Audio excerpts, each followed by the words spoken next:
What's up, guys? It's Corrupted Dragon, we are back. once again with episode 1001 to 1025. That's a lot of episodes, dude.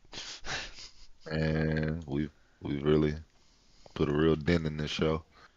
Probably what you could say 90 in the 90 percentile range of being completed with the show.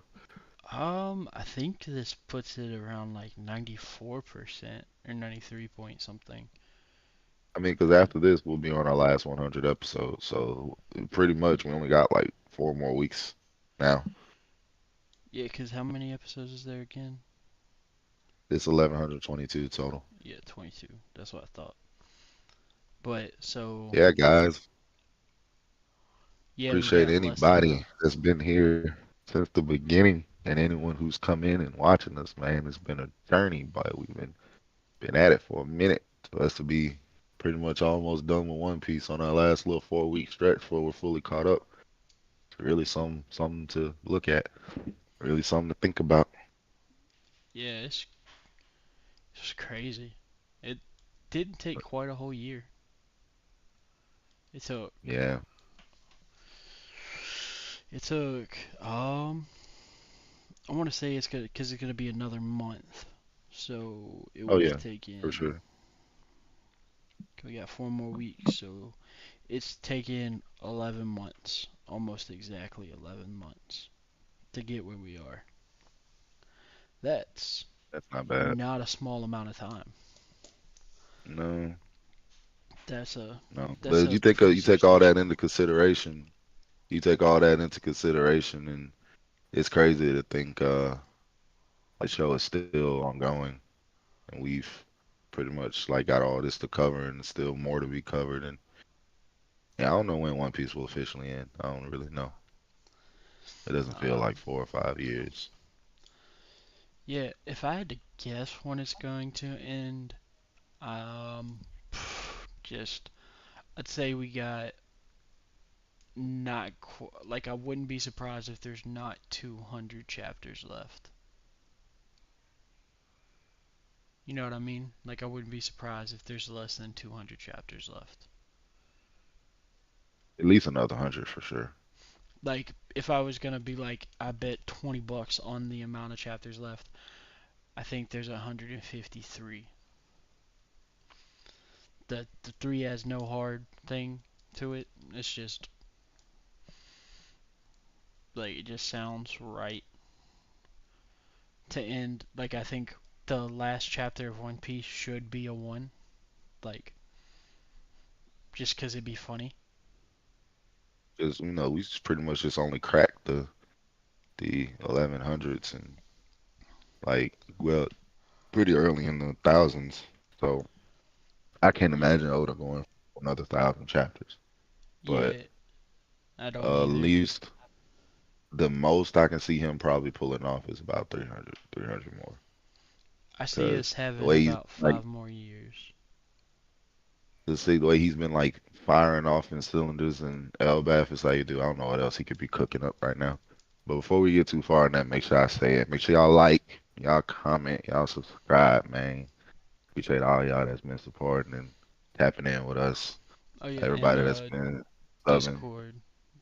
Make sure y'all Invite in the check the link in the description Discord. before I forget about Link in that. link in the description for the Discord. Make sure y'all come in that with all the news and stuff. So when we get to talking about what we doing after we catching up with One Piece, getting that discussion.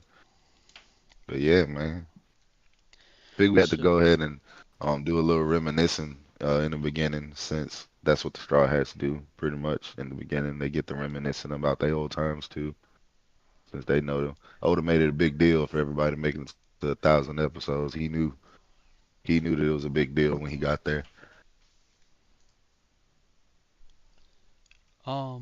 wait a second. Did uh, did something go out there? No, Okay, so okay. I'm running. There's like a little glitch in OBS, so I just want to make sure it didn't mess anything up. But there's one thing I do want to like point out before we get too deep into this week stuff. Uh, well, I didn't really talk about it much last week because like you don't really get to see why it matters until this week. Right, But right. Luffy's color palette is different than normal. Like he's worn black before, but he's worn it in a different way. Like in an East Lobby, he wore the black pants, like or I guess shorts. He wore the black shorts, and that's the only other time I can think of him wearing it without being like Yeah, in his lobby. contrasted by something else. Cause like the shirt that he wears as Lucy is black, but it's covered in sunflowers. And then like the suit that he wears, a part of what's it called? Like it's got black in it, but if I remember correctly, isn't it a red suit in Whole Cake Island that they give him with like a black shirt under it? Yeah, Yeah, so he was mostly in the red, yeah, but but it really this time his new stock standard outfit, like the blue or not the blue, the purple belt, the not quite khaki shorts, and the red shirt that he always seems to have whenever he's with his crew. But he's wearing a black cape, and I think it's kind of clever how Oda does it, because he's not wearing a black shirt, he's wearing a black cape. And so this is the arc where he becomes the sun god. So he's literally an eclipse, like just by what he's wearing. He's like his color palette is just legit an eclipse. There's a black cape over the sun, so it's like a solar eclipse. And why that's kind of crazy is because this is the arc where he eclipses the previous generation. Because the Kaido fight and everything, like he's gonna eclipse the previous emperor in this chapter. So the fact that Oda had the forethought to dress him like a solar eclipse, I thought was really really cool. And I haven't really heard anybody talk about that already aspect.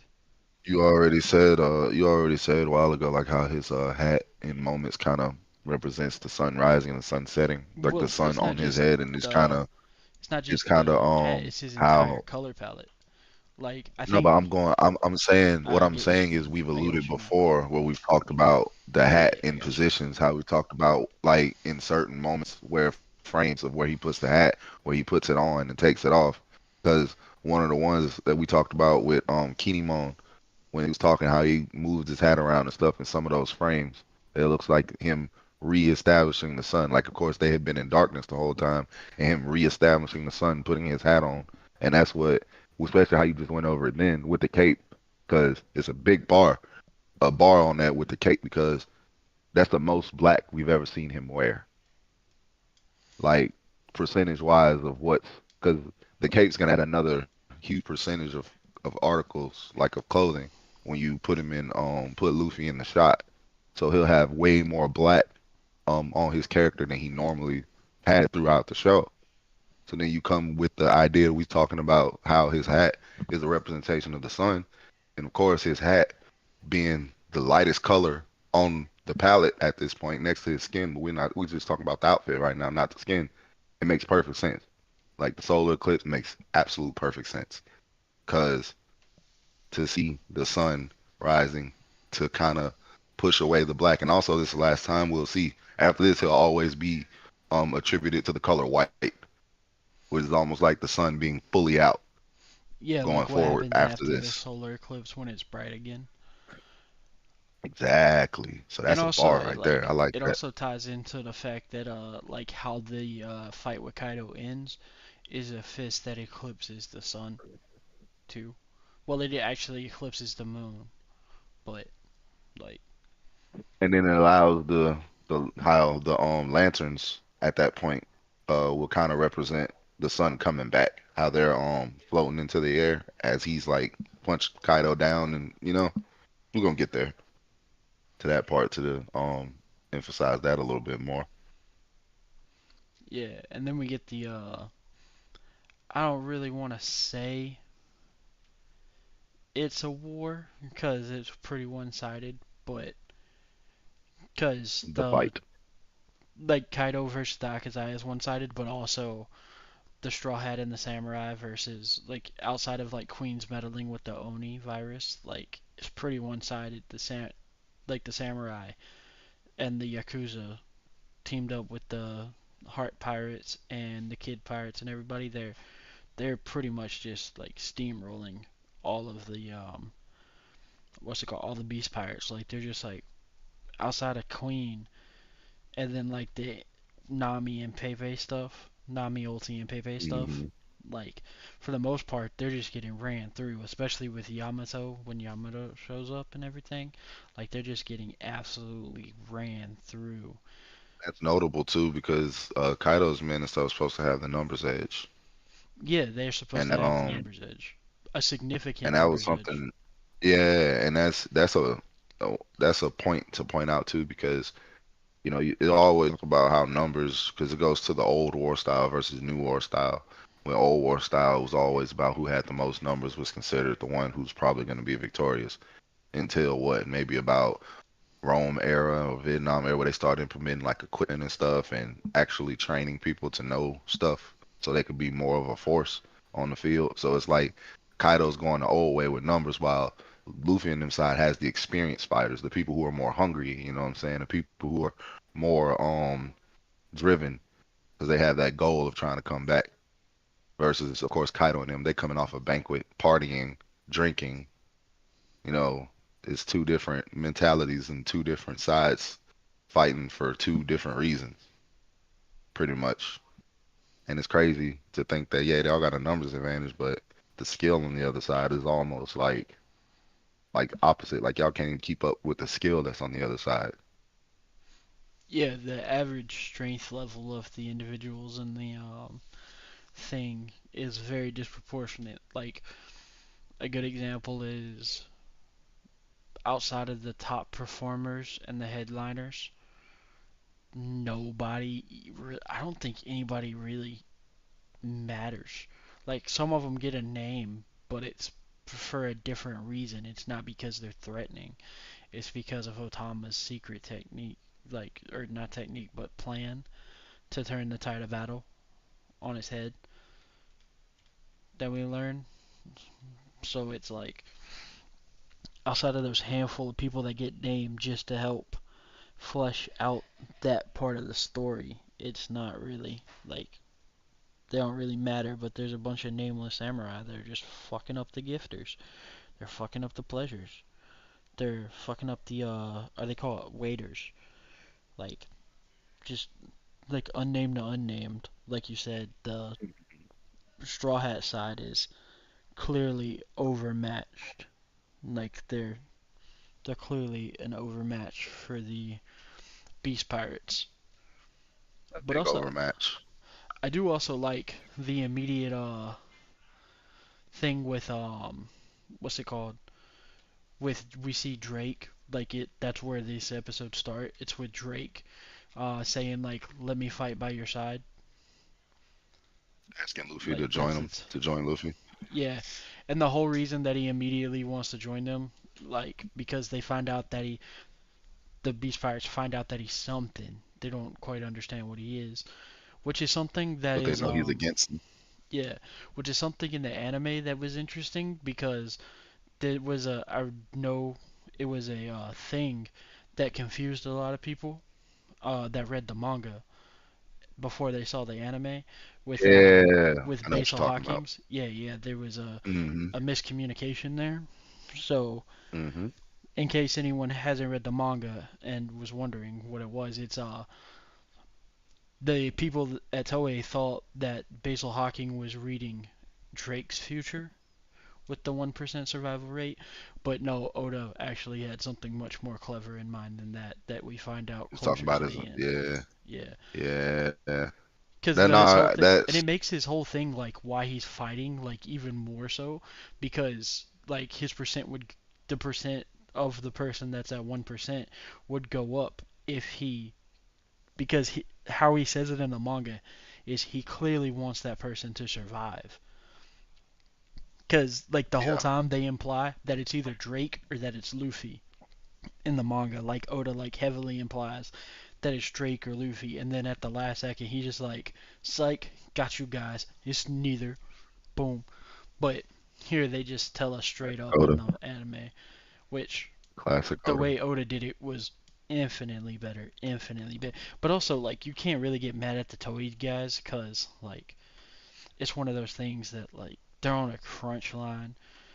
They're not that far behind the anime, or the anime's not that far behind the manga at that point. So it like it's one of those things, like one of those disconnects that's excusable, unlike the Miss Kobayashi Dragon Maid thing that happened like I think 4 years ago, where they just completely mistranslated in localization on purpose. It's nothing like that. It's just like one of those things. It's a disconnect, and they had no way of knowing because they were only like what was it, like 6 chapters behind the manga or something like that at the time. It's like a very small gap of time, so there's no way they would have known because the amount of time that it takes to get there. There's no way they would have known by the time they made the episode. So in my head, it's complete. That mistake's completely excusable, just because it can easily be taken that way. But that's just a I mean, we've had interesting issues side with point. translations before. Like no animes exempt from translation issues. Even in JJK, it's one of the ones I remember. Heavy, the Malevolent Kitchen, Yeah, Malevolent Kitchen but mistranslation. this was I ain't gonna like lie, in that a shit's an still funny. official like No, hiccup. yeah, official hiccup on the actual side, not the animation side. Yeah, yeah, yeah. It's like a Toei, like a The higher up at translation Toei side. shot a. I think it was the like because I looked it up when I was looking into it. I believe it was like a director or something. Just was just like let's go with it. It's been a while since I looked at it because I saw like a bunch of drama about it when I was reading Wano, and I was just like, why is everyone mad about that? And so it's been about 6 months since I looked at it, but I remember seeing it and thought it was worth bringing up here because this is the chunk of episodes that it happens. Yeah, Just in case anyone's ever curious when we talk about it, because that is one of the cooler plot twists in Wano, in my opinion. And it also made me think about something else with Wano, like the thing of like it made me think about like what's the thing about Wano that makes it feel different than most stuff in One Piece? And it my answer has to be the stakes of Wano are just different. Like the people that die in Wano, for like the ones that we know are dead, they're not coming back. Like like the confirmed deaths, like I don't see it. Like I like there's no Pale moment, like in Alabasta where Pale survived the entire time, sort of thing. There's none of that. There's like actual stakes because the consequences of what happened here changes everything throughout the world. It's not like the Alabasta thing where it's just the fate of a country. This is the fate, like they're fighting over the fate of the entire new world in One Piece, like not just a little country, which just adds even more to it and makes stakes it are even yeah, and the crazier. stakes are. You talk about how different it is because the stakes are obviously way higher here. You talk about even the presence because another thing in Wano that a lot of people um might have overlooked, and even me myself overlooked until I started looking at this again, was the presence of why the world government was here, even here in the first place. Because you think about it, they had to have been here before Luffy. Yeah, they had Like to. they had to have been here before Luffy got here. So what was their reason? Because Wano is not affiliated with the world government, especially when you think about where LF is right now. Um, But and what we found out about what they're doing in Elbath, like why the Holy Knights are in Elbath right now, is to subjugate the Giants. You think they could have easily been doing the same thing here, except on a smaller scale, because they thought Wano was weaker, which I 100% am with, because Wano in of itself was literally portrayed and they just kind of treated it as it was just this stepping stone. Everybody's going here. You know, you had Blackbeard supposed to have been trying to go there. Shanks was on his way there for Blackbeard. By that point in time, Whitebeard had already been there. Roger had been there. Now we had the world government that came there. What we learned from the Fox, what is it, Onimaru? We learned from him that there were world nobles and higher ups that used to come to Wano to try to take it too, and they ended up fighting it off with the help of Ryuma. So Yeah. to see CP Ages Zero here, and they were there before because we never saw them enter the island. Like how we saw the Big Mom pirates, how we saw Yeah, we have no clue Green how they Bull, got there. how we're gonna We see have Green Bull come in. theories, but Yeah, but theories so are clearly limited. they had to have had a ulterior motive for being there that Well, was outside of just like there is the one observing ulterior the Kaido motive. and Luffy fight, There is one. There is one motive. It's when Basil Hawking and Law first fight. Basil Hawking says that Sea Prism Stone is made in Wano, and we like it's not clarified if he meant like it's the people of Wano are the only ones that know how to make it into crazy shit like bullets and nails and stuff and handcuffs, or if it comes exclusively from Wano, like the substance itself. So it would make sense if the world government needed like they need Sea Prism Stone, otherwise they can't stop. What is it like a tenth of the pirates that we've seen, or a tenth of the crews that we see have multiple devil fruit users. So like they 100% need Sea Prism Stone, or they can't. Like a normal marine can't deal with anybody with devil fruit powers without it. It's like hell, even Smoker, and Smoker's decently strong from what we've seen, but even he has to carry around a piece of Sea Prism Stone to help out with devil fruit users. So it's just one of those things that's probably one of the reasons that they're willing to give and concede just about anything to was Orochi. But then there's also the whole thing with I can't remember the name. Kaido just being like control a quarter of the new world, and the new world seems to be more important for the happenings of the world than the Grand Line and the things before the Grand Line. Just because that's where all yeah, the most powerful people live. That's where Morgans hangs out, the person that controls the entire news in the entire world, like every bit of news, like to the point where CP0 or I think it was CP9 or I can't remember what CP shows up and just like if you run this story, I'ma shoot you. Like when they have their fingers in that many pies, like there's no telling what the entire reason. Also, they probably know about the road poneglyph and are trying to make sure no one sees it. which is very that's also true because we've been talking about that. And even no, that theory about the last row opponent has been popping up ever since the Scopper reveal. So it's a lot of things to pull out of this because I'm actually with that theory that the world government's holding the last one. That actually like would incite the war in a little bit because like you think about what all the pirates want. So I think about Blackbeard and how to get Blackbeard just to come out. I don't think Blackbeard's just gonna fight to fight. I think he's gonna have to come out for a purpose. And if we talking about this next big war, and a reason for Blackbeard to be a part of it would have to be the last road poneglyph. And if the world government has it, it will make that war pop off. Then also it will give reasons for everyone else to join, like Shanks, because Well, Shanks the big also thing going after is like, Buggy, does I'm curious, does Blackbeard have Zoe's road poneglyph? Because I can see him getting a bit of everyone else's, but I mean, I'm curious how do you get Zoe's? it's gonna come. I think Blackbeard's gonna be that guy that comes out when we finally get his plan. It's gonna like be the glue to put a lot of other things together, like a lot of events and stuff that we couldn't normally explain.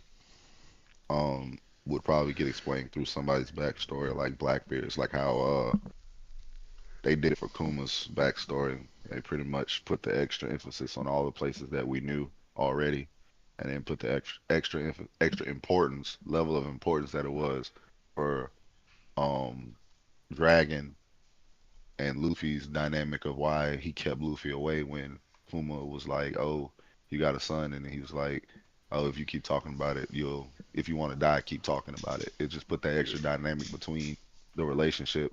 to give us some kind of indication of why Dragon hasn't been there, but also to give us the same indication of how much Kuma was actually moving around, like where he was present in events and where he saw and influenced different aspects of the story.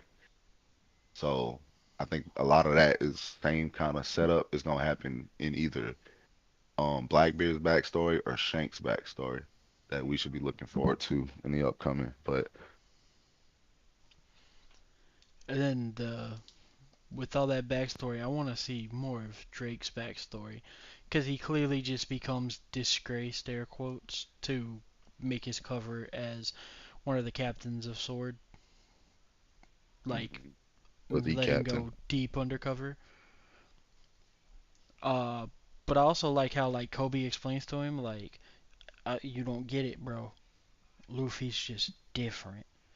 Like I think the exact words he used to describe him, outside of the he just has the ability to bring people together, but it's when you're friends with him, you feel closer than you've ever felt to anyone in the world. But when you're his enemy, you feel further away from anyone that you've ever been away from, which is an interesting way to put it. Like how it feels to befriend Luffy. And Luffy just immediately he just like sees through the bullshit when Drake is just like our goals are aligned. I want to beat Kaido. Luffy's just like immediately, sure, bro, sure, that's fine. Like just a second ago, you were an enemy, but sure, you can join us. And Zoro's just like, oh hell nah, dude, we ain't letting no traitor help Oh us. hell no! He's like, oh hell nah, and it's just like This I reminded me don't of really the get why he's so caught up on the traitor part, because if you think about it, he was never a traitor. He was always a marine, like technically. Like it looks like it from their perspective because they don't know he's a marine. But they also know he's famous for being an ex-marine. That's his whole tagline is he's ex-Drake, the ex-marine, something something. I forgot the rest of it, but when we're first introduced to him, they tell us that he's a disgraced marine captain. Like the first time yes, we I ever remember meet him that. in Sabaody. So it is interesting that Luffy would immediately be like, "Yep, I fuck with him. He's cool. Is good." Think about that too. Ooh, you just brought something to my brain. You just brought you did it. You probably just did it. You probably just gave me the Kuzan theory that I was thinking about because even though Kuzan wasn't a part of Kaido's crew, I am remiss to believe that he didn't meet X Drake at some point or didn't know about X Drake. Yeah, there's no way he didn't know about it because X Drake, what like, has been a part of Sword since probably before the time skip. Like it was probably his job to infiltrate one of the four emperors. Yep. And then I Like guess there's no way he Kuzan probably wasn't. went behind him and added to his own personal crusade. Yeah, It's because I'm I'm at the hoping point. Aokiji's 'Cause in Oda, charge. That'd be yeah. so Oh, good. that would be awesome. And I'm at this point now that Oda does things because every time something new comes out, every time we get a reveal, legendary characters get revealed, lore drops, all that. We always go back to points where a lot of this stuff was aforementioned or like in the foreshadow. You know what I'm saying? Like, and I firmly believe that we don't get a lot of things for nothing. Like, I don't believe that there are pathways to way the world works and how people can fit in places if he doesn't duplicate it. Because X Drake being the first to be confirmed after the fact, because before he was the disgruntled Marine captain. Then after we get the Aokiji bullshit, at this point, how we know he left the Marines now at this point, and then to come behind and say, hey, X Drake infiltrated Kaido's crew and he's actually working for Sword. He's actually a spy. I think we're gonna see that duplicated again, just like how we see devil fruits in different people, just like how we see upgraded versions of devil fruits. So we really look at two devil fruits and say, hey, this one's an upgraded version of this one. You know what I'm saying? Like, I don't think we get stuff for nothing. And I do think that Aokiji's position, if it comes out that he was in like some kind of undercover role, it would be an upgraded version of what Drake and what we've seen Drake do, like something with higher stakes, or his mission that he's trying to do is just a little bit more specific or a little bit more driven. You know what I'm saying? And it'll have some cadence to it from what we already know about Dragon. But boy, it's a lot to get to and a lot to think about. like just off that alone, bro. Just off that alone, bro. That you just kind of wired off this Drake comparison and dive that we're doing. That's crazy, man. That's so crazy. Yeah, That it's is, also interesting that like Oda was just like, well, we have a revolution going on in a Japanese country. What should we add? And it's just like, let's add elements of a spy thriller to it. Just, just we've 'cause. had to add to that point how we've in the manga right now how it's been talked about World War III so far, and then we get revealed that hey, the world in One Piece is in the process of having their third World War. Like, come on, Oda man, come on, Oda man. And then the other one, Scopper Gaban, the reveal of him being the Minister of Love right before Valentine's Day. Come on, man. Like Oda, like come on, man. What we how you do this? Like how Well, how? like the other thing that's like that's crazy is the chapter that Loki's face got revealed is the chapter number is the same as the variant of Loki that is Yeah, Loki in the I saw that. MCU. I saw that. Like, there's no It was way like that's one an zero. accident. Like stuff like that's just because it's too easy to get it mixed up if it's not an accident.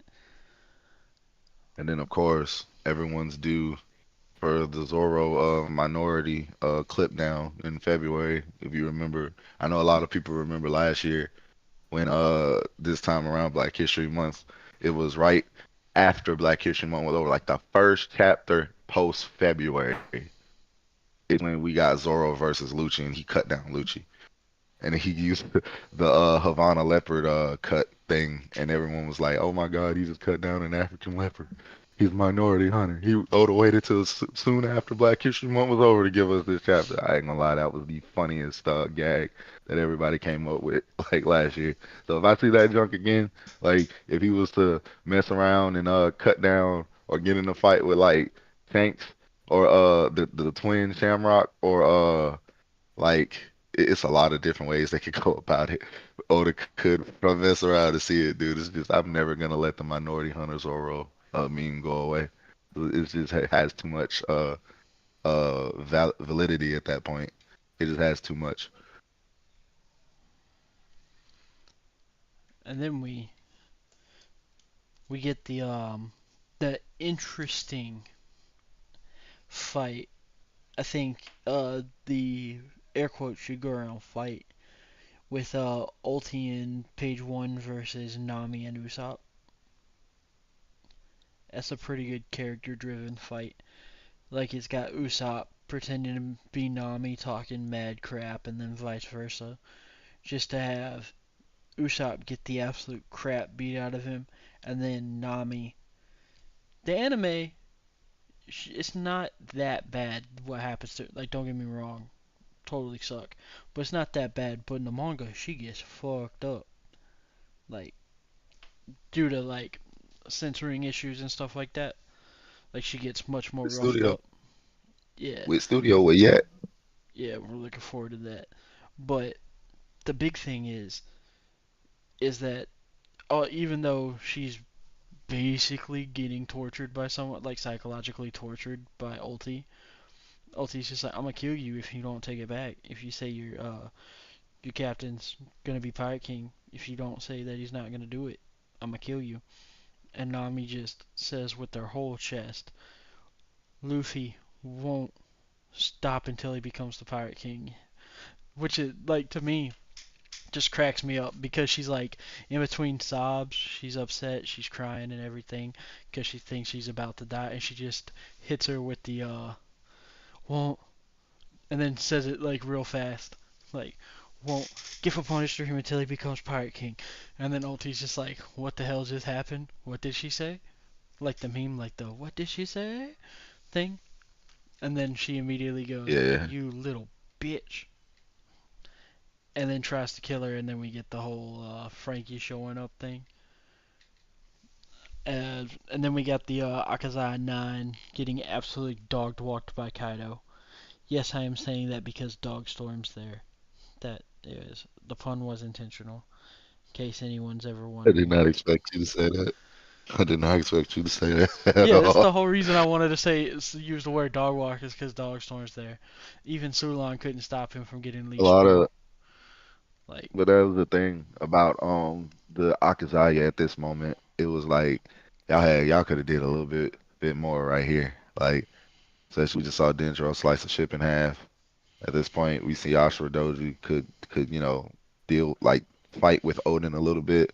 And I expected just a little bit more than just y'all to get dog walked, as you said. So I know a lot of people. That was one of the talking points. I watched a lot of people sit there and say they hatreds of Wano, and this is one of the talking points how the Akazaya were kind of lackluster here. But it makes sense why they're lackluster because they're supposed to be going up against like this raid boss well, like almost, that's my big and problem like is you can't not get like if they don't get absolutely dog walked by Kaido, then Kaido's no longer threatening to Luffy. You know what yeah, I mean? Like, that's it's one of those yeah, they things were that you kind of in can't. that middle. And it also makes sense why it's pretty much like Luffy, Law, Kid, and Killer and Zoro versus Kaido and Big Mom. Like that's a lot. Like, and in fact that you look at how he set the fight up. Those state like to show you just how strong those two are. Because this is the first time we've seen the full power of Emperors of the Sea and what they can do.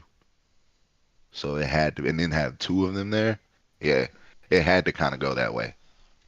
Because if Yeah, it there was goes no down other any way. less than that, if they don't like have the absolute toughest time, it's almost like the Emperor of the Sea title is null and void. And I would much rather that not be the case. Because if we want Luffy to be one, you don't want that to be the case. This has to be a testament of strength, like what do you call it? An example of his strength, of him having that title, is how we know now that he's strong. Yeah, Because if you you can't pull water a down the titles now, well, yeah, you can't pull a 40k. So in Warhammer 40k, there's a famous problem. There's this thing called an avatar arcane, which is basically the avatar of a living god, right? And it's like it warps reality by just existing, but it's become the metric by which it's the become the metric by which the story tells you that a character is super OP is that they just have it fight an avatar arcane and win. yeah. And that's kind of what it would devolve to if they didn't do it this way. Like the emperors would just have been devolved into the like this is the wall that you got to get past to win sort of thing, which is it's better how it is. Like there's no denying that. There's no way I'd ever say that it's better the Avatar Arcane way, because as somebody that's a big fan of 40k, it always makes me mad whenever Avatar Arcane shows up and then just gets absolutely fucking dog walked by somebody that has no business doing it, just to be like, see, look, this dude's OP. See, he did it to that person. So that's how it worked. And that's I'm glad Oda went out of his way to make sure that didn't happen here with the Emperors, because it easily could have if he took a little less time with that. And even then, I like how he even with before this, because he took his time like really setting it up. When you think about how the stakes were put up soon as it got revealed that Kaido and Big Mom were working together, how we got that world reaction first. Yeah, where they're just Um, like, oh yeah, we probably lose. Like, whoops. yeah, like, oh yeah, Kaido, Big Mom, and giving us their bounties and all that. Going through Whitebeards and Rogers bounties and all that. Just at the end of all of that, say, hey, two of them, This Kaido could and be Big so Mom, much hey, yeah, worse. they teaming up. Yeah, They they teaming up. just It just legit got just like go way like, worse. this could be so much worse for all of us. You have absolutely And no then idea. and then the fallout behind that too. When you think about how, which we'll go over again in more detail after when we actually get to it, but you think about how that ripple caused even the admirals to start like not listening to their boss, like how Green Bull's like, nah, fuck you, I'm going over there. Like, I don't know what you talking about. We ain't got no eyes over there for real. We done lost contact with our spies out there, and all we know is that the two emperors just got together and they fight. They did not expect Luffy to win. They didn't expect Luffy to come out of that alive. That's why Green Bull decides I'm just gonna go over there, Yeah, not well, listening to to be the fair, the total. only person that knows Luffy as the main character is Luffy.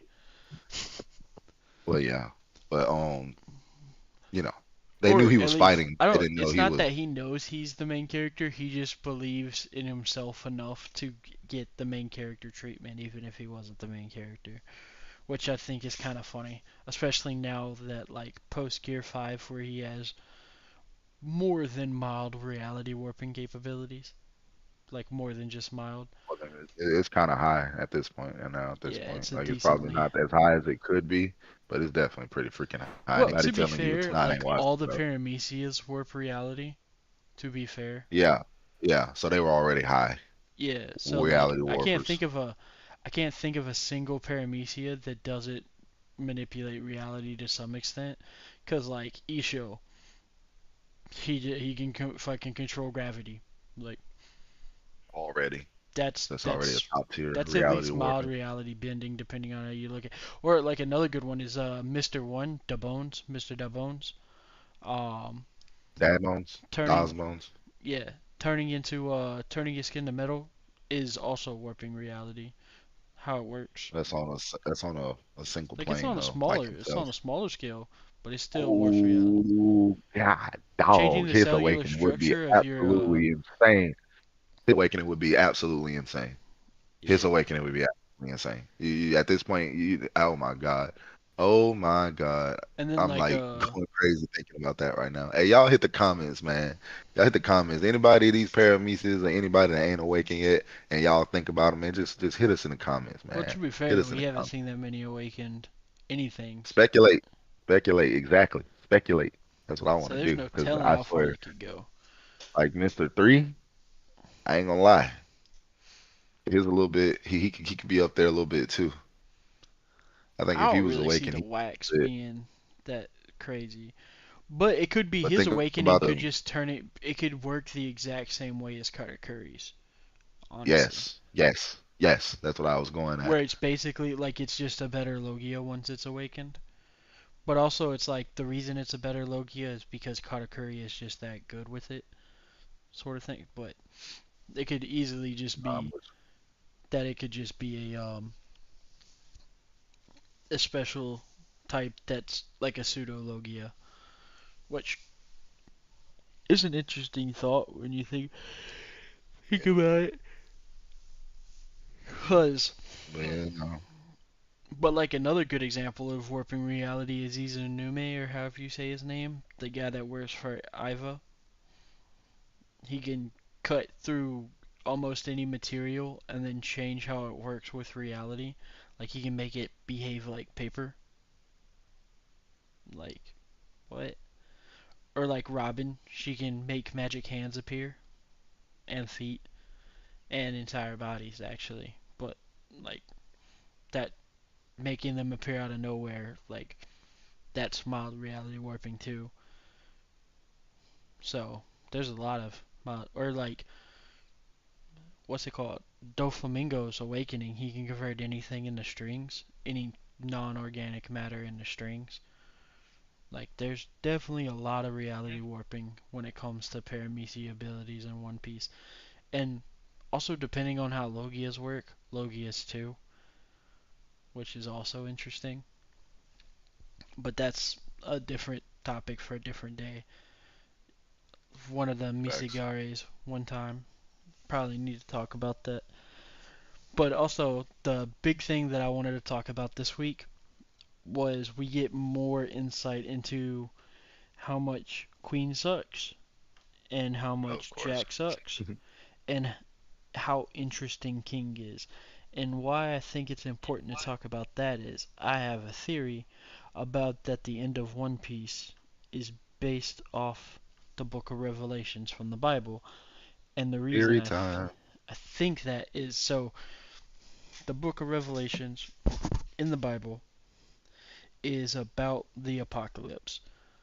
But the interesting thing about the word apocalypse is it does not mean the end of the world. It literally comes from a Greek word that means to be revealed. That's why it's called the book of Revelations, because it's being revealed. So, it's just thanks to Revelations being about the end times, apocalypse has come to mean the end of days. But the interesting thing about that is there is a quite a few theories about the Book of Revelations itself that state, and this is coming from theologians and historians, that this fairly prominent theory is that the Book of Revelations isn't about the end of the world, but it's actually about the fall of the Roman Empire. Because some of the stuff that happens in it, like the they believe, like some of them believe that the Mark of the Beast, the 666, is supposed to be Emperor Nero because there was a practice in ancient Rome and Greece to where they attributed numbers to letters, and if you added up Nero's name in that system, it adds up to 666 and stuff like that. So it's not like the most popular theory about it ever, but it's fairly popular in academic circles, which I thought was super interesting. But there is a big parallel between the world government and Rome right before it fell. Like there's a lot of stuff like the nobles overusing power and money to take advantage of people, the wanton devastation that they leave in their wake, how militarized the world government is with the Marines and everything. But the whole thing that spurred this theory on was the Beast Pirates, the leaders of the Beast Pirates, Queen, King, Jack, and Kaido. And it all stemmed from the fact that their nicknames are all interesting, except for Kaido, like the world's strongest creature, like that's different, or King of Beasts or whatever it was, depending on the translation. But Jack is the drought, Queen is the plague, and in according to Viz, King is the wildfire. But that's not actually his nickname in the Japanese version of the manga and the show. His actual name is, or his nickname is actually the conflagration. And conflagration has two primary meanings in English. It means a fire, or it means a great war or battle.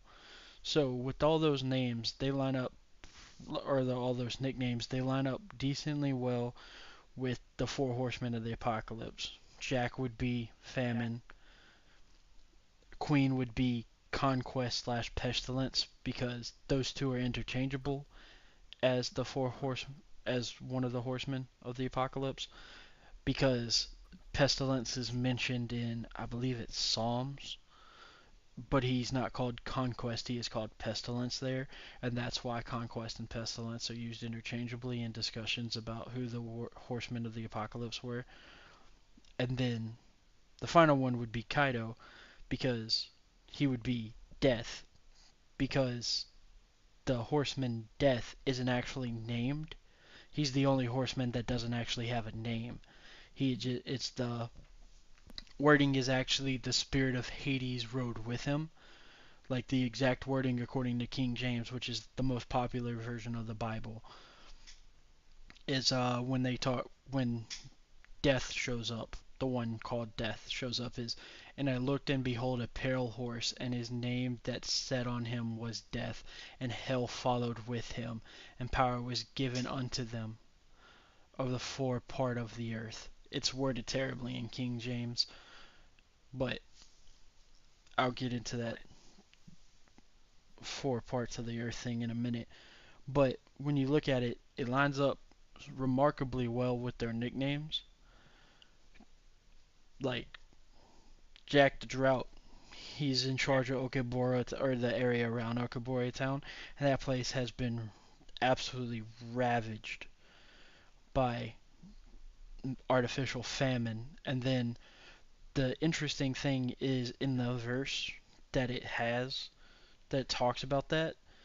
I talked about it a little bit last week, but where it actually brings up famine, it talks about how um, a day's worth of food is worth a day's work, and that's it. It's not worth anything else. And so it's talking, but the rich people's pleasantries, the wine and the oils, aren't to be touched during the famine. So it says that only the lowest people are affected by this famine, which is exactly what happens where Jack is in charge. And then I feel like the Oni virus kind of names the Queen one by itself. Like, there's not much to discuss there. And then King, he's the most warlike. His nickname is Conflagration.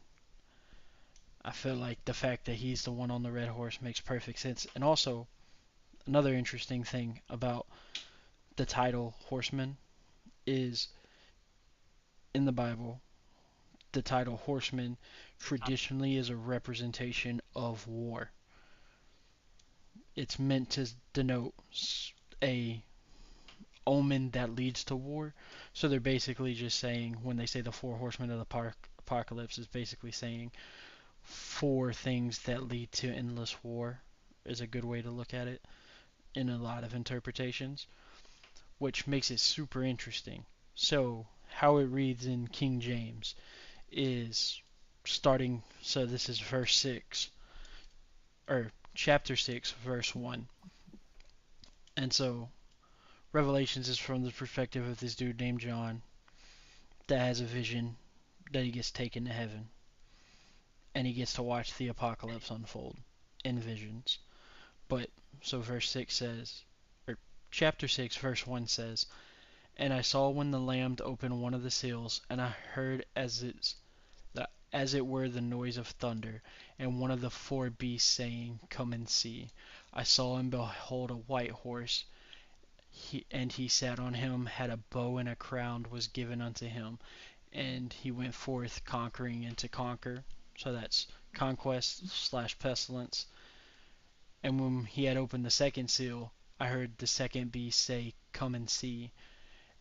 And there went out another horse that was red, and a power was given unto him that sat upon thereon to take peace from the earth, and that they shall kill one another, and were given unto him a great sword. Also, King's the swordsman of the group, and the one with the sword in the horseman is war. So I thought that was also a really interesting parallel. Also, he sits upon the back of a red horse. Upon King's back is a red flame. Oda doesn't do stuff like that on accident. I've learned that from doing this podcast. Like, anything like that that Oda does is never on accident. And then verse 5 says, "And when he had opened the third seal, I heard the third beast say, Come and see. And I behold, and lo, a black horse. And he that sat upon him had a pair of balances in his hand. And I heard a voice in the midst of the four beasts say, A measure of wheat for a penny, and 3 measures of barley for a penny, and thou shalt not hurt the oil and the wine." So for context on that one is a measure of wheat and 3 measures of barley is exactly what it takes to feed a normal man, and a penny is the day's pay for a Roman soldier. And so why that matters, saying that a Roman soldier couldn't afford anything but to eat himself. He couldn't afford any of his other fiscal responsibilities once that horseman is released, which is a lot like what happens with Jack, especially knowing that a lot of those people were warriors at one point in Okabore Town, because we see some of them join up with the Akazaya samurai to fight Kaido, which in my opinion just leads more credence to the theory. And then I we gotta get, say the biggest credence is what literally one statement that you said, and it made the absolute most sense out of everything. As you said, the Four Horsemen's apocalypse supposed to bring about the Great War, right? Just just the initial thought before well, you that's dive what into them.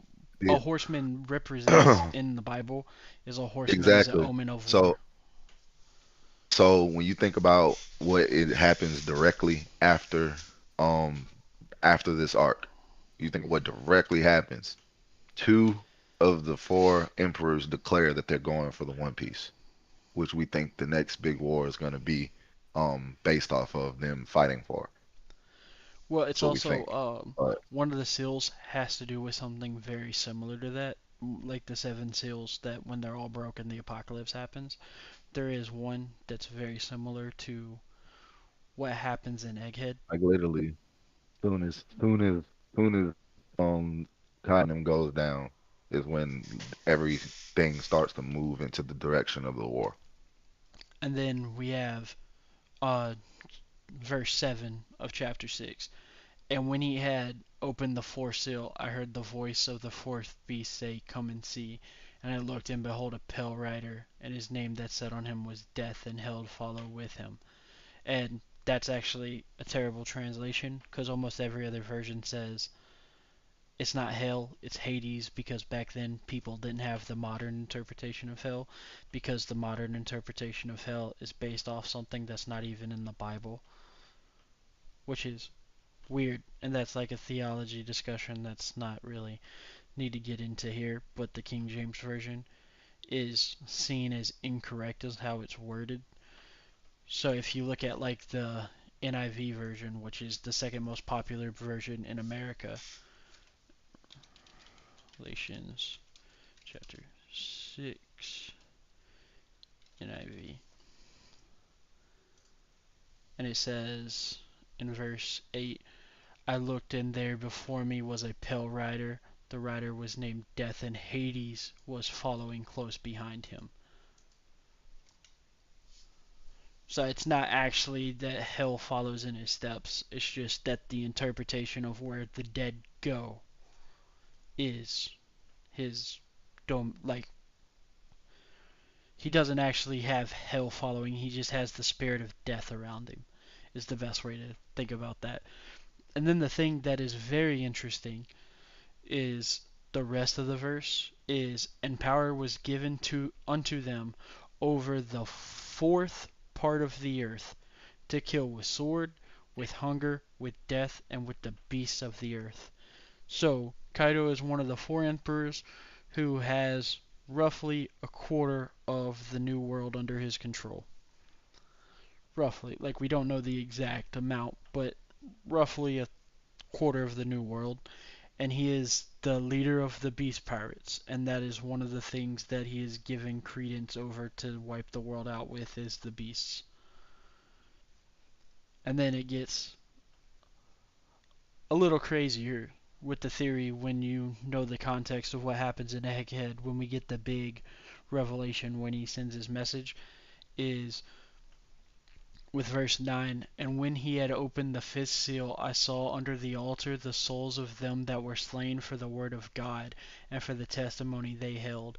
And they cried out with a loud voice, saying, Oh, how long, O Lord, holy and true, dost thou not judge and avenge our blood on them that dwell on the earth? And white robes were given unto every one of them, and it was said unto them that they should rest yet for a little season, until their fellow servants also and their brethren that should be killed as they were should be fulfilled. So basically, what that's still saying is that the people that were the Christians that were prosecuted beforehand, the crimes of the state of Rome would be brought to light, and then they would be shown vindicated in their death and be brought into heaven. And that's literally what happens in Egghead when Dr. Vegapunk's just like, "Hey guys, here's the truth of what happened to vindicate the people that came before." And it gets even crazier. Like, there's going to be seven angels playing the trumpets, and they're high up angels, and it's easy to assume that they're seraphim that show up, and there's seven of them. And what happens right after Wano? The seven seraphim show up in One Piece. So there's just a ton of parallels, and I'll get into it more as we get deeper into it with Egghead and stuff. But personally, I think the seals just line up almost too well for It them to be is. an accident. That's And also now that's one. we know the stuff that summons the elders is actually uh bits of Solomonic magic, which is like an archaic part of Judaism, like pre-Judaism. So there's another tie-in to like how it was then, and it's just super interesting in my opinion that all this stuff lines up. And there's not anything that I think Oda does on accident anymore. Like maybe when the show first started, like the like I don't maybe even some think of the then. parallels. Like I think he I'm was just just. I like think at that point he was there just could have having been fun with a some, lot of his stuff set up. but Like I'm I just saying think he like would there could literally have been think some, about but like now I don't think you there's think any. about how Like anytime it you think shows up. about how you think about how a lot of things that you go back in the beginning and even then that we've pulled up. I think he himself, Oda, was having fun with his story, him in his own way at a point, and then he like had this stuff planned, but then just started implementing it in a way. But he also just had to get his story off the ground, do other stuff too. You know, understanding things as a story writer and understanding things as a when you actually trying to develop a story, it makes all the sense in the world because in the implementation of Buggy being so early in his story, and I don't think he's used Buggy in the way he wants to use Buggy yet is a big implementation of how far back Oda's planning is gone. I think he's went out of his way to make Buggy look like a foolish character, and it's like his accidental success and later in the story, what we get to, I don't think that's by accident as much as it likes to seem. So that's like one indication, and when a point to what you trying to make is that all this stuff is not random. Because I think we're gonna end up talking about Buggy more. Then the dragon, how he was implemented early. We've always looked at Dragon like anybody who talks about One Piece talks about strongest characters. Dragon may not he's either in there or talked about. Like people put him in there regardless of how they we haven't seen him do as much as most characters, but he's always talked about if you didn't put him in there, why you didn't put him in. Because what I just said, he hasn't seen or shown a lot of power feats yet. But Dragon's gonna be one of those things that we're gonna end up putting a lot of cadence to and talking about. And He's of also course one of the most Roger feared members, or one of the most feared in the people world by the still. Marines. Yeah. In the world still, for sure. And like that's even to come back and say about Roger. Like even in Roger's death, Roger still talked about and still alluded to like crazy amounts. And no, I do think it's a lot of stuff that went into, but I think Oda himself has had fun with his story and still continues to have fun with his story in a lot of the ways that we've seen go on since the beginning. And I love it. Like I ain't gonna lie to you, I love it. Seeing how intertwined a lot of this stuff is. Even when we end up going back to looking at that barrel when he comes back in episode one, I think we're gonna end up talking about that again and how he's done it.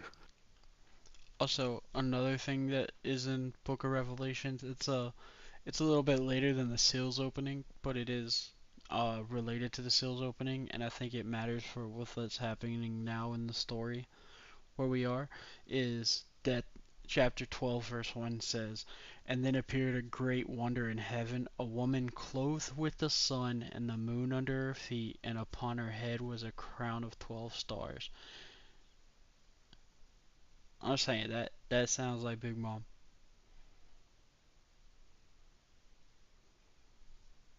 Hmm.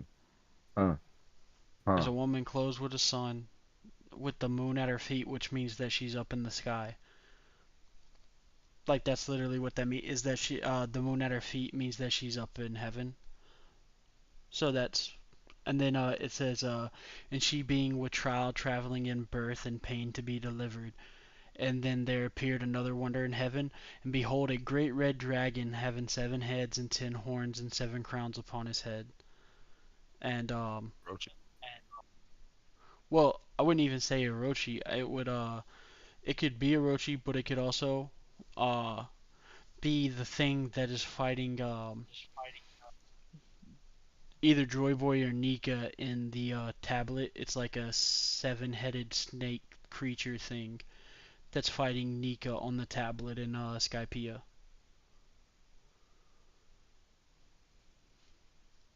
Okay. Like on the ancient art, like the Aztec looking art. There's like a Yeah, I'm just multi-headed making sure. serpent dragon thing. Yeah, I'm just making sure if it should continue. Yeah, but it's just interesting. Like all this stuff lines up, so I don't think it's on accident. Also, it's cool that people think I'm crazy when I say it, but I like when the what's this called? What's the correct way to say it without making a lot of people mad? I like when stories trivialize the Western canon because as Westerners we have trivialized everybody else's canon as it like the stories that are the foundation of their societies. Like as Westerners we've done it everyone else's, so I feel like it's only fair. So like the like Evangelion, like when they use like hyper religious Christian symbology in it as nothing more than a storytelling device, I like it because it's only fair because Western stuff uses Buddhism in the same way, and Buddhism's like the most popular religion in Asia, so it's like it's all as fair sort of thing.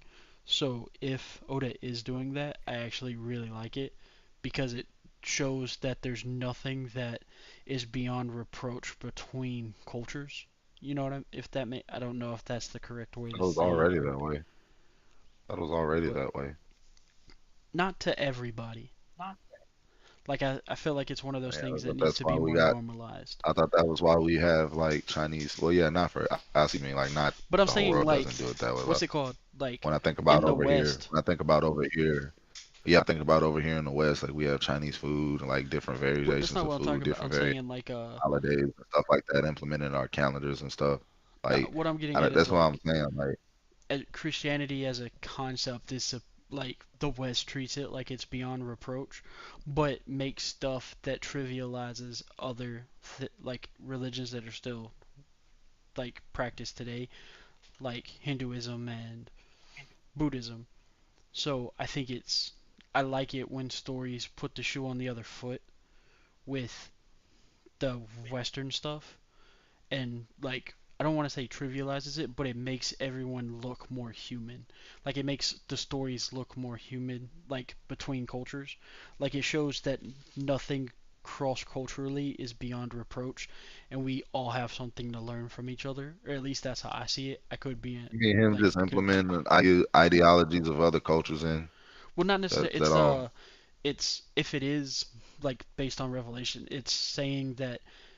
it's like saying that nothing is above reproach. Like no, like Because just like is it because one simply culture saying thinks it's because taboo to talk about it, what could be wrong with it? It's not sort of thing. It's so like wait, so what I'm just like so and like Oda probably following a different religion than Christianity, implement yeah, Christianity he's views into his probably story.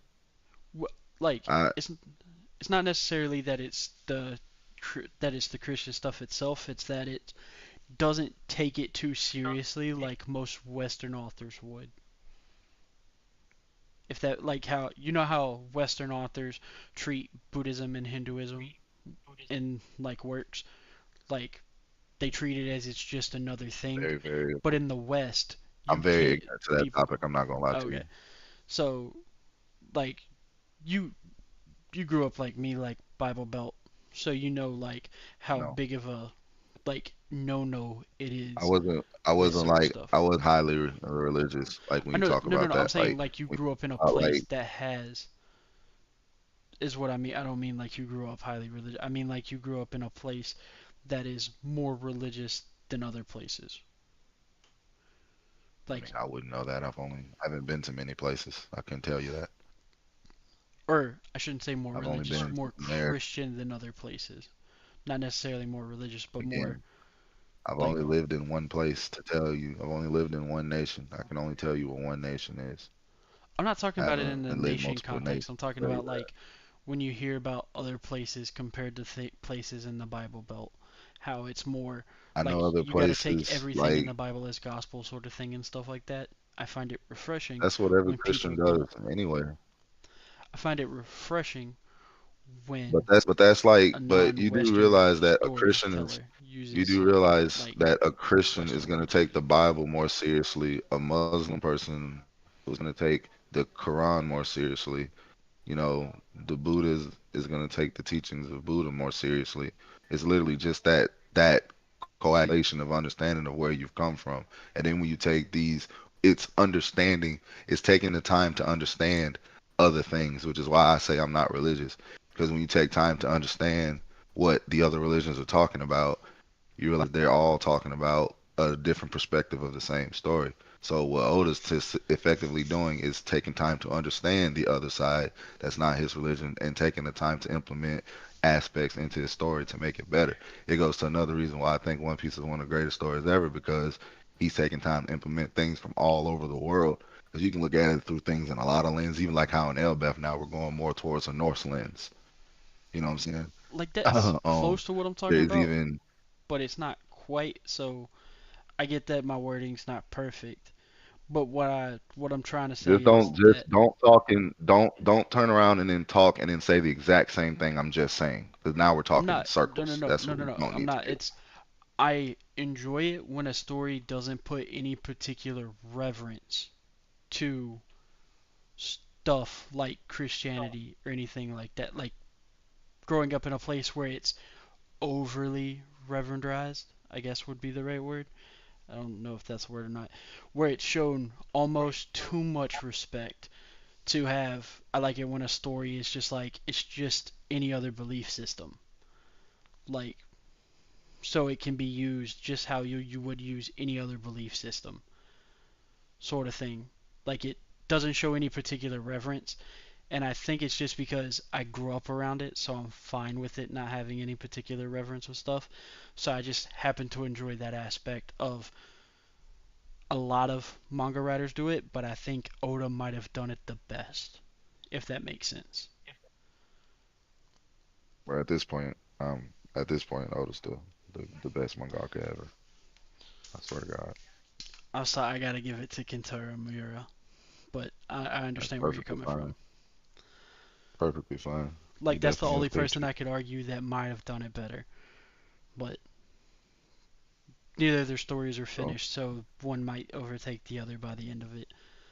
But yeah, it's just one of those things that I appreciate it when it happens in a story, because I like it when people don't take those things that a lot of people that are really into that stuff take too seriously, and they just use it to as like a metaphor for things in life, sort of like what you were saying, like the different lenses with stuff, and it just makes the story so much better, in my opinion, when they are able to do it like of that. course, Personally, of I course. know a lot of But that's people one of those might not things agree that with you that, but don't. That's one of those things that you're not gonna. But that's one of those things because I realize a lot of people watch stories in different perspectives themselves. Like somebody watch a story and just look at it for the laughs and the goofy stuff that's happened. A lot of people want to look at the background stuff that happens in the back and add these extra analogies and extra metaphors and stuff to understand things in a different lens. So I can expect everyone to go into this lens that we do and understand it. But when you do, it just makes it so much more fulfilling. And you see how these things, I would always tell anyone when you're watching any story and consuming any media to try to look deeper into the things that's actually happening and the background stuff because it a lot of times when you do that you end up seeing where the story can go and that's where it's fun. That's where the theorizing comes in that we're do now that everybody does in One Piece now. Like message to anybody who's listening to this, if you ain't if you got friends that ain't caught up in One Piece and they call themselves anime fans, tell them they're not anime fans because there's not an anime you've watched that you say you like. If you really like it, you want it to continue. One Piece is still ongoing. It's been a great story. It's turning into an absolutely amazing story, and it's not even finished yet. Nobody can tell you right now exactly where it's gonna finish. And that's as an anime fan, as a fan of storytelling and narratives, that is just like I couldn't ask for a better situation. Like I can tell you every anime I like. I can tell you at every point in time that's finished right now. I can tell you where they could have flushed the story out more. I can tell you exactly where that they could have put extra content in. And I respect the absolute hell out of Oda for fleshing out his story as much as possible, even in these later sagas, to give these us readers and consumers the absolute best story possible. He's flushed it out as much as he possibly could, and has gotten to these points now we're still getting new characters and still coming up with new theories at this point in a story that's freaking getting close to like 1200 chapters and freaking 1200 episodes like in is absolutely bonkers and like what I'm just the gravity of that thought should like cripple anybody who is a fan of like of storytelling in anime and just story like why anything. I'm telling you, man, it's people don't look at things the way it should be looked at, and I would urge anybody to. You're missing out.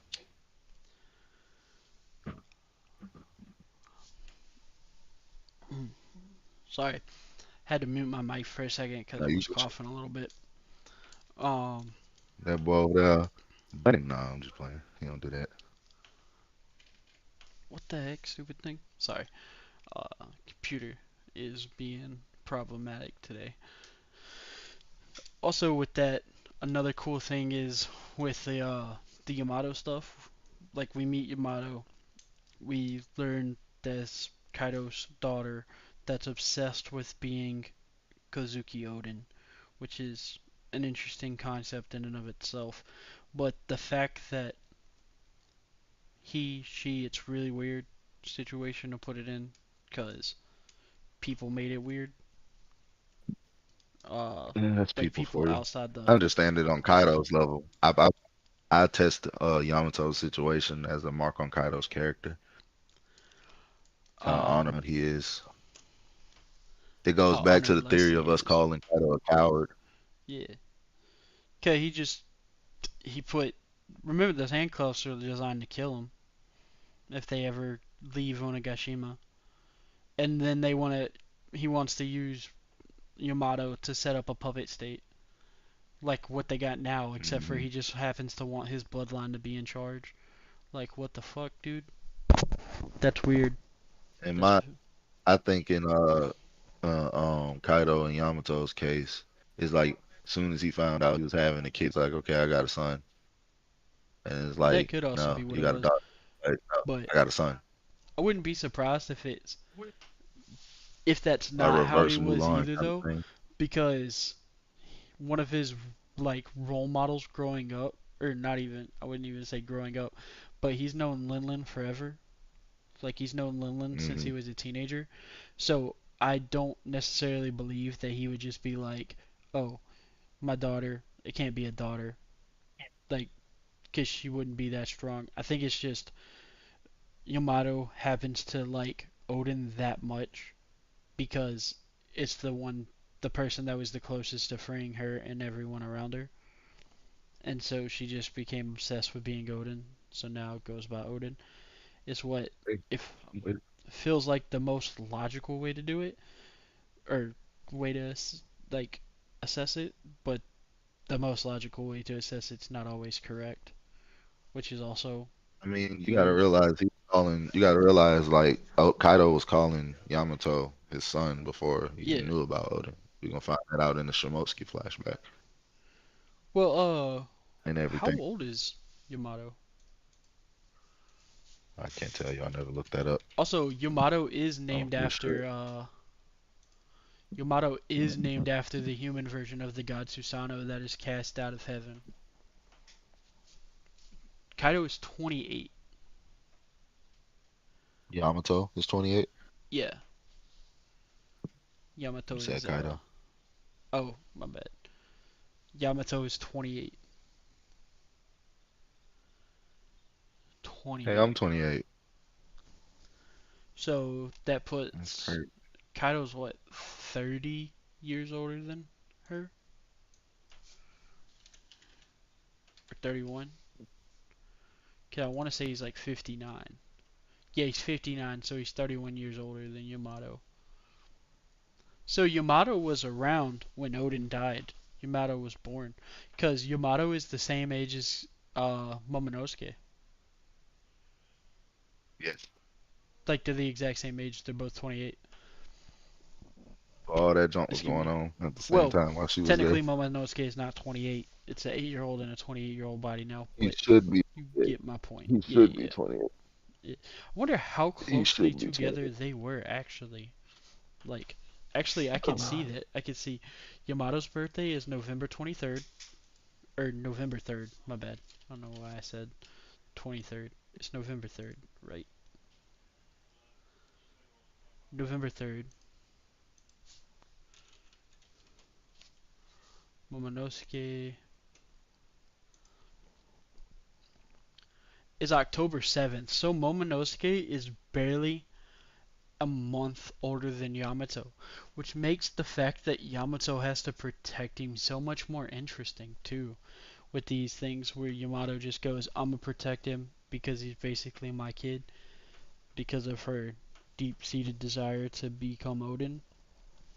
It makes it even more interesting knowing that they're the same. They're supposed to be the same age, but Kaido stole that from Momonosuke, and he also kind of stole it from Yamato too when you think about it, because Yamato was basically locked up for not listening, like how Kaido wanted her to, which is interesting. I didn't really think about it in that aspect till I started pointing out all that stuff. Hmm. That's usually how it is. A lot of stuff we go over, start to see stuff branch off and see even more things. Yeah, more things that It's make crazy. you open your eyes to stuff that you weren't opening them to beforehand. Oh yeah, yeah, that happens a lot. And it's another thing that's crazy too, because even with this introduction we get of Ace, like we see just how intricate Ace. I mean, we already knew by this point just how much he meant to Tama by now, and come back and find out that he had arms or like had hands. I'm trying not to make this sound weird. That he had a no, can't say that either. That he was there with Yamato during all of this too, and freaking Ace just becoming this like leader almost still for Luffy, you know. Because one thing I noticed too, like it's almost like Ace is still leading him in the directions that he needs to be, even in his death. And then another thing about Shanks, because I thought about Shanks too, is just crazy. He's also right behind Shanks in everywhere that he's go. Like in Wano, I think he got a little bit ahead of Shanks because Shanks had pulled up to Wano, but he had already been to Wano with Roger's crew. But with his own crew, he pulled up and did. We gonna see later with Green Bull, but then you got how Ace had already been there, but every hand he had with Ace, and you see how Luffy's coming back and kind of reconciling that. Like he had these unfinished ties there, and Luffy's come back and finishing his ties and creating new bonds, kind of like thing. And it kind of makes sense when you think about Ace having a fire fruit and Luffy trying to implement the fire into his own way. So he's coming back, reforming the bonds that Ace had, kinda, if that makes sense. If you see where I'm trying to, what Yeah, track I'm talking about. I can, I can see that. It makes sense. Yeah, it's a good storytelling aspect, especially tying all the stuff with Aunt Yamato too. And you symbolize how, because Ace's death, when we got here, another good thing that we know about Ace's death, because we always looked at how it affected Luffy. Then coming back behind, you see that these people didn't even know. Well, Yamato knew, but in Tama, she didn't even know Ace was dead. She was talking about how he was gonna come back, and in her finding out Ace was dead, then you get Yamato, who already knew Ace was dead and had been waiting on Luffy, is almost like a, what do you call it, like a succeeding almost in like thought, Succession. not really like in position, but like, yeah, succession. That's the word. Like kind of like a succession almost. Like because Yamato knew Ace was gone, she meets Luffy and the person who's gonna like really, because Ace already boosted Luffy to Yamato. Oh, my brother's gonna do it. He's gonna be king of the pirates. Hey, you talking about? He can do it. Okay. She saw that Ace's life was dwindling, and in her own despair, she kind of broke and decided that okay, Luffy gonna come here, and she just believed it. Come right back to that belief theory. Right on back to the belief theory that we end up coming right back to every time once we get to talking about the good stuff. She put that belief in Luffy was gonna get there, that she gonna be there, and she gonna support the king of the future king of the pirates while he there, because Ace told her to, or Ace told her about him. Not really, he told her to, but he told her about him, and he gonna be the next big thing. And it's crazy when you think about just how much Yamato really meant. It's still upset she joined the crew, but I think she gonna. I hope at least that her and the people gonna play a bigger role in the end war. But yeah, exactly, man. And then we get That is, the, man. like it cuts from Yamato trying to save Momo to the big turnaround moment where they try to. Oh, it's just like maybe they didn't get dog walked when they hit the Paradise Donsuka. However you say that word, I always mess it up, so I'm not gonna say it. Paradise talks to. Totska. That's it. I always screw it up. Damn dyslexia. But they land it over the Scar, and then he just like you cutscene, but he just immediately stands up and just like you guys aren't Odin, and he talks about like how his Scar hurts and it makes him mad. They don't they don't never see a monster of a samurai like his again. Is I think his exact words. Like he complains that the cut's too shallow, it's not gonna hurt him, and then he releases the I forgot what the air blades attack is called, and it cuts Okiku's arm off. Like just completely and it utterly defeats them. Hmm, I can't think of the name either. I can't think of the name either. It's got a name. And you I know. see like the really cool way that they cauterize it in the manga. I don't think they show it in the show, but they Kinemon uses his ability to cut fire to light his sword on Yeah, fire and they do press it that. up again. Okay, they did. I just don't remember seeing it in the for some reason, and I don't know why. No, I think it's They they do don't it. show the bit of the stump that they show in the manga. Is what I'm thinking of. Yeah, yeah. Like they They show it only show a burnt off bandage. at the end. The only time Yeah, in the Yeah, the only time you see that stump in the anime is when it's bandaged. because you see the like you can But see the actual you see stump in the Kinemon manga. like you see Kinemon fire his blade up though. And of course they do the cauterizing, but they just show Kiku's face. And when Okiku got bandaged up and it was cauterized up, that was the next time you seen it was with it bandaged. They didn't show you burnt off piece like they did in the manga. I know what you're talking about because I was reading the Yeah, manga at this point. I just I'm so ready for the wit thing. That's the whole reason that I think about it. It's just like wit, wit, wit, wit, wit, wit, wit, wit.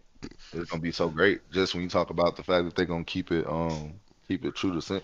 And real quick, man, like I don't understand how the censorship thing was such a problem and stuff in anime before. And now you see people like heads getting cut off, blitz Well, stuff. Like it was even they're different though. Like the stuff with people's head getting cut off, they're aimed at a more mature audience. But One Piece is like a better control of advertised it as now. like a from like a 8-year-old to The up kiddo, pretty much. Yeah, that sort of makes a thing. lot of Yeah, sense. That's like true. Hellsing is That's true. like That makes a lot of sense. even in Japan, like Hellsing Ultimate, it's like advertised as like a you probably don't want to read this unless you're at least 16 sort of thing. So, but One Piece is just Okay. like Yeah, anybody can read this and enjoy it. So the fact that there's some I see. darker aspects to it, like it makes sense with that. But it's not 100% set in stone all the time. Or like some of the darker parts of Naruto, like where they just like straight up murder motherfuckers that they cut out and stuff like that. Because a lot of people die during the tuning exam, and the anime doesn't really show it a lot, but the manga's just like, yo, this guy died from wind style blade scythe jutsu.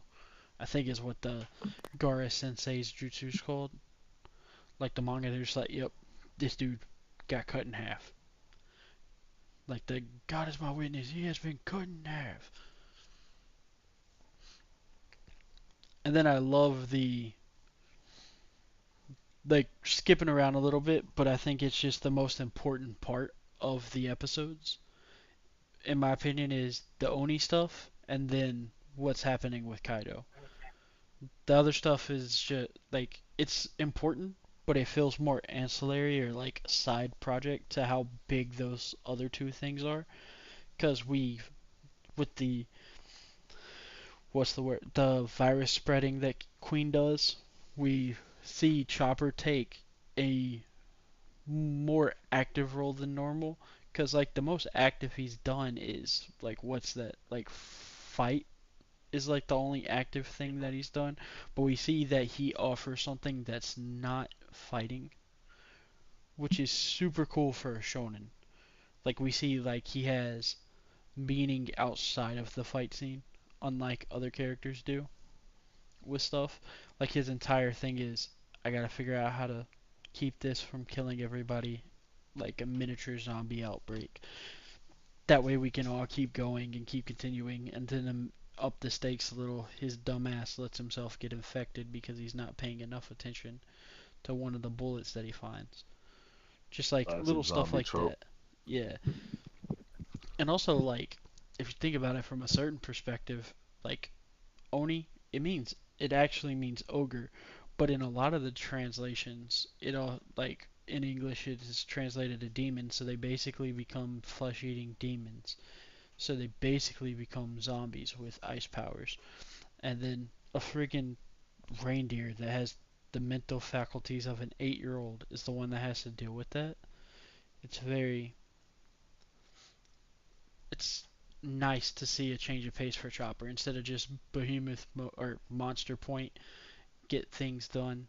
We actually see him process out getting stuff done from like the thing that makes him special to the team.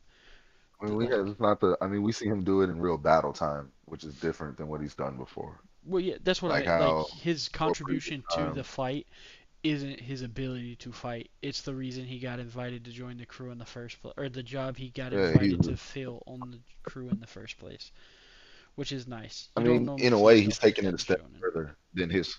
It's taking it a step further than just his job was on Straw Hats, because righteously his job on Straw Hats is to heal the Straw Hats. He wants to be a doctor himself of his caliber and his goal. He wants to be the greatest doctor ever. So of course he's going to heal more than just Well, his you people. could also It's argue though like that his job is to it's fulfill always his like. dream because they're on the ship of dreams, and I so mean it that still you falls can't. within his But to purview to put heal his job people. to put job next to the word dream is a fallacy because it's not your job. I mean, you can say it's your job to fulfill your dreams, but it's your job to like work and like fulfill it. But no one, not everybody's gonna fulfill their dreams. Not everybody's gonna work to fulfill their dreams. But on the ship, I see what you're saying. But no, what I was gonna say more so is like, um, when you talk about what Luffy was thinking about when he was looking for a doctor, he knows that crew needs a doctor to keep them well. In Chopper's case, in his head, he wants to be bigger than just a doctor who's just on the Straw Hats, which is a point to what you're making. Because if you've ever noticed, we don't really see a lot of instances where Chopper is healing the Straw Hats. It's always a pleasure to see Chopper working. I 100% agree with you. It's just like because when we look at what he's done before, this is wartime, like in the middle of the battle with everything we've been talking about with the four horsemen and stuff. This is the middle of the war, which is why it's so significant. And beforehand, when we saw Zoe, that was like the sport, like you're coming in as a field medic, pretty much coming in after everything's happened, savaging who's alive and who's not. He's seeing dead people, seeing their wounds, and having to do that and keep people alive. That was another sinister one.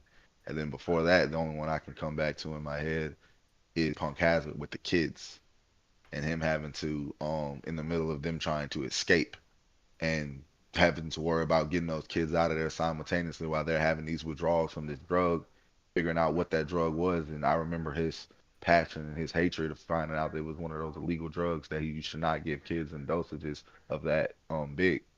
And him having to run, fight them off, while simultaneously trying to get the drug made, then get it administered and all that. So that's the scales have always increased from that point, and we're at the height of it. And seeing Chopper come out and do this in the middle of the field, basically in real time, as clean as a science, pretty much that's his thing. Science, the war, he's the horseman of pestilence, right? Yeah, he's the All this, pestilence. all this, all this like, chemical warfare, all this pretty much like what I'm trying, poisons and transformations and all that is what he's based himself off. He's put a lot of research in that, and for Chopper to in the middle of the field break all of that down, see the effects, what it does, devise a way to make a serum, make a prototype. He himself gets hurt, and then so that gives him reason to test it on himself first before anyone else, and then he makes it, and then changes the tide of the battle. And through all that in real time, that's where you see Chopper's. resume as a doctor just probably increased tenfold. He's better than just a field medic. He's better than just your average healer. He ain't just he really turned the tide around because I firmly believe that we was looking at One Piece in real time, like how they came out with Dragon Ball in real time when they showed Frieza and Trunks how what it looked like in real time, how fast whether he took Frieza. Like I feel like we had some of the same kind of setup. It'd be like, nah, Chopper was really in a lot of pressure because he didn't really have a lot of time like that. Yeah, he had You know what I'm saying? practically zero. So nah, that's a point. That's a big point right there. Like to see Chopper in of himself get to that point, where he's like coming to his own at doctor and see him like go against another. I wouldn't say Queen's a doctor, but Queen's a master of destruction, pretty much. You know, and to see him kind of combat that destruction, give him it was kind of a fight, like it was his kind of a fight. Like he was fighting, but he wasn't fighting it. You know what I mean? hmm I Like get, I, I understand what you mean. yeah, I like that. I like that a lot. And then we get the Marco fighting Big Mom and Perospero little side gag where like we see Marco probably would have beat the brakes off of Perospero if it wasn't for Big Mom showing up. Perospero's just like, oh shit, I'm getting Pero fucked up. And then we get Wanda and Carrot. There's another time that don't excuse the pun. Wanda Wanda Wanda and Carrot dog walk Perospero. They beat the dog mess out that man. he had to run. Yeah, he has to He run had to away. run, He's just like, man. oh, thank God the moon went away. And Linden's just like, oh crap, something's happening. And then, but the biggest thing is what happens on the roof, especially like how Luffy just immediately walks up there. He's just like, nope, I'm ignoring you no matter how much shit you try to talk Kaido. And his first response is to make sure that Akazai and Nine are okay. Literally, That's like I picked literally. that as the thumbnail for today because like to me that's like the I like to pick the moment that like sums up what happens these episodes the most, or at least I try to. You're not always able to. It just sums up the most, but the most impactful moment. And to me, when he walks past Kaido, because he's just like, dude, you piece of shit, you don't understand how you're supposed to play this game. Like, and play this game is not like the correct way to say it, but it's sort of like you don't know how this works, Kaido, or you don't know how this works the correct way, Kaido, is basically what he says with his actions, which I enjoy personally. How he's just like, Kaido, you stupid motherfucker.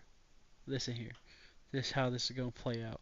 And then he immediately just starts wailing on him and like legitimately hurting him, thanks to his master Rioa.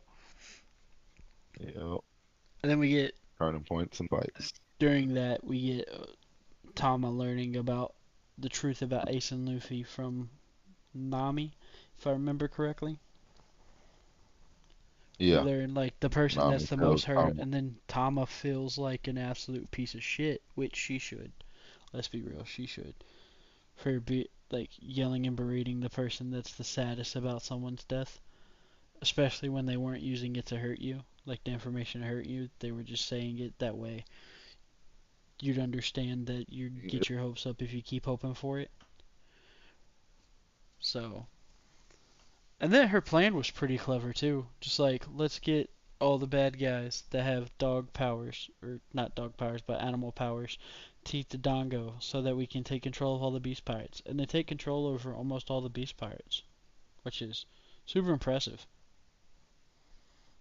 Especially considering Otama's only like, what, 7? I think. Otama, One Piece. Because she's the same age as Momonosuke, so she's somewhere in there. She is 8. So she's the exact. She's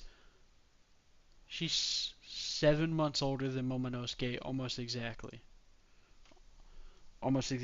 7 months older than Momonosuke in like actual time, not how old Momonosuke would be.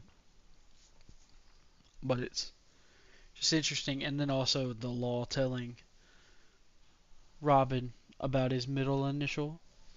There's no way that's not gonna matter with Robin reading the Harley text nowadays. I don't see a world where that doesn't come up at least a little bit. But then I love when they're all up there. The captains are fighting Kaido, and they it's not they hurt Kaido.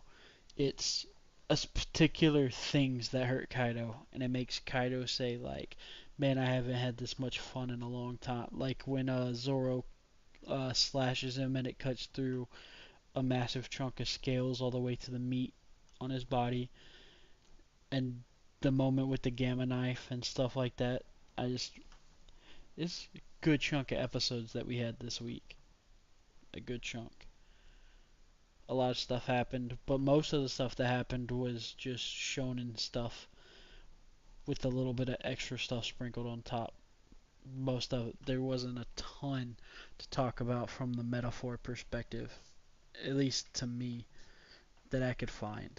And I could have just not been paying as much as attention to the possible metaphors as I should have been. But that's pretty much where I ran out of stuff besides the snake people moment where Sanji seems like he betrays people, but it turns out it's actually a character.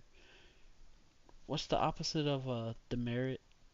Like it's actually like him letting Robin know that something's up with how he does it. But that was all I wanted to talk about today on the podcast. I didn't know if there's anything that you wanted to go over in more detail or something that I totally missed, Dragon, that you wanted to talk about.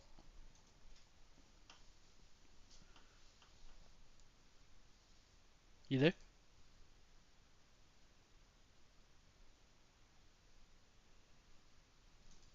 Um, we might be having slight technical difficulties at the moment. Please pardon the interruption.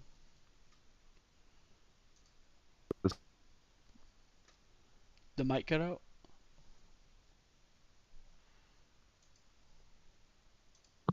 Yeah, it did. I didn't Uh, even know what point it did.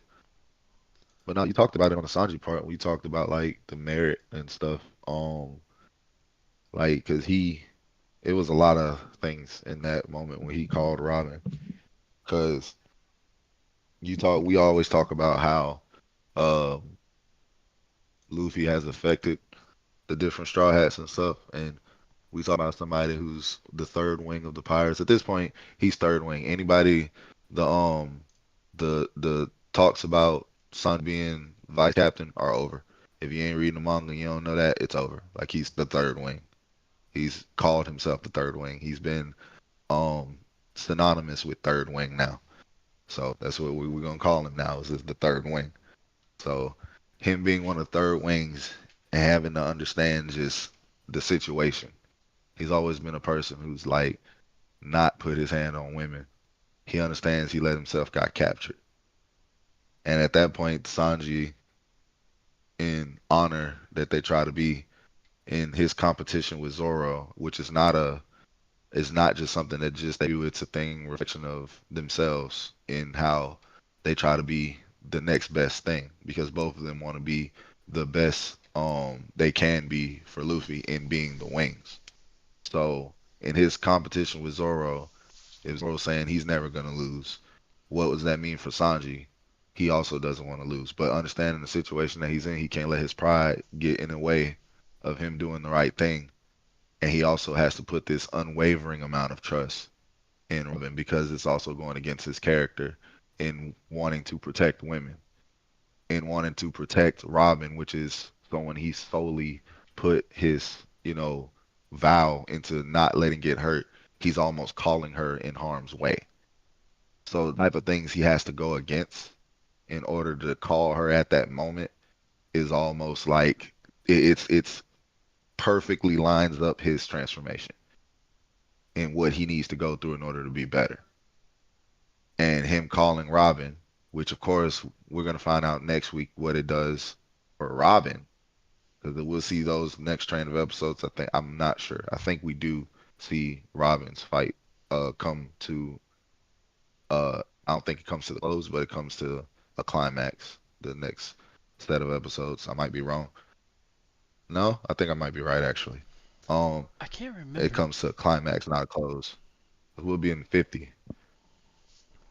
We'll be at 50, and I think we're starting to get into those fights. Yeah, you know what? Well, I'll just wait and see. I'll go look at it later. But to finish the thought, like Robin, we're gonna see what it does for her because what a Saul always wanted her to have friends that trust her and would do anything for her. But when you trust them, you trust their strengths and you protect their weakness.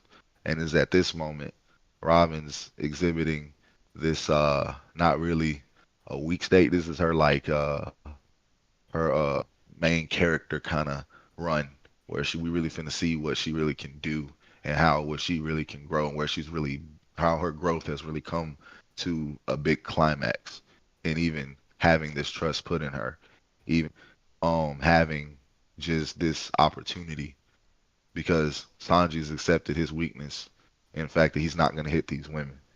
He's accepted the fact that he's let himself get captured. So swallowing all that pride, putting his absolute trust in Robin, saying, "Come help me, come save me," it's gonna be great. It's, I think this is literally like Sanji's growth is what the growth of Sanji is what a lot of people the additive of whole cake that we just came from to him coming on top of this and having this moment is just great writing. Like and it's almost like Sanji is just this he's becoming like Robin a good symbol of how you internalize like your issues and stuff and try to be better instead of resenting them. I think it's gonna be like a good example for that at the end of everything. Once we see everything come to its head. Especially I'm excited to see Robin the post Robin Saul meeting. How she's gonna fight with this new era of like mental relief, pretty much knowing Saul's alive, he's there and has been watching her and waiting on her. What that's gonna do for her mental, having that, and what that's gonna do for her fighting style. So it's the same thing with Sanji. What we see in Sanji coming to a lot of these beliefs now and getting into his own, how his growth was exponentially. I think we're gonna see Robin do that again in Elbaf. Usopp doing that again, doing this exact same process in Elbaf. And Nami, I don't know when Nami's gonna do. I think Chopper's gonna do it too. Chopper's gonna go through a kind of a revelation. I just don't know what. But especially Usopp and we talk about Robin because both of them kind of have some kind of big dream coming true for where they are. But I digress on that point because we got to cover Elbaf. We're gonna cover Elbaf at some point. That'd be something to cover then. But that I mean you pretty much covered everything else at that point. But yeah, I'm looking forward to next week when we get into the, for lack of better term, death and resurrection of the King of the Pirates. 'Cause I think that is gonna be like the No, 24th no, episode. that's the week following. That's Oh, the it week is. following. I was thinking that was like episode Yeah, like that's the 20, 50 to 75. 24th episode. Okay, I was getting it confused. That's gonna At be least it's not dragged that out as much that as the week. Katakuri one. That week, I'm not gonna lie. That week, not the upcoming week, but the week after, is probably gonna be one of the longer episodes we've ever done. It might be. I don't know though. We've had some long episodes. Yeah, Just y'all tune in, man. We get into the heights of a lot of these theory stuff we've have, we and a do. lot of this things we've been talking about all up to this point is finally starting to come to a head. I was thinking about this the other day of how a lot of stuff that we were saying we're gonna wait to get there. We're gonna get there and talk about it. We're gonna get there and talk about it, and we've gotten there, been talking about it. That's why we've been having longer episodes. Yeah, Makes we've all the gotten sense there. in the world. This is crazy. But Didn't yeah, think we man. get there, or at least not yet. Yeah, It I felt mean, like it was unattainable, but yeah, thanks everybody for stopping by. We appreciate y'all. Um, As link, always, man. It's just huh? no. Go ahead. I thought you cut out for a second there. Link to the Mm-mm. Discord in the description. If there's anything y'all want to talk with us about, or anything like that, y'all can catch us on there. We check it pretty much daily. It's got little corners and everything to talk about different discussions for just about any anime you could think of for the most part, or at least all the most popular ones right now that have discussion stuff going on for. And then be As sure to like, always, make sure y'all comment, and like. subscribe. Yep. There y'all go. Make sure you like, comment, and subscribe. Appreciate everybody who checks in with us. Everybody who stays in and watch during these lives and checks in afterwards. We appreciate y'all so much. Yeah, we appreciate y'all. Thanks again. And this is Corrupted And it's dragging. signing off. I hope everyone has a good weekend or good week, upcoming week. Deuces, everybody. Hope y'all watching Super Bowl too. And that too. I forgot. I keep forgetting that's today. But deuces, Yeah. everybody.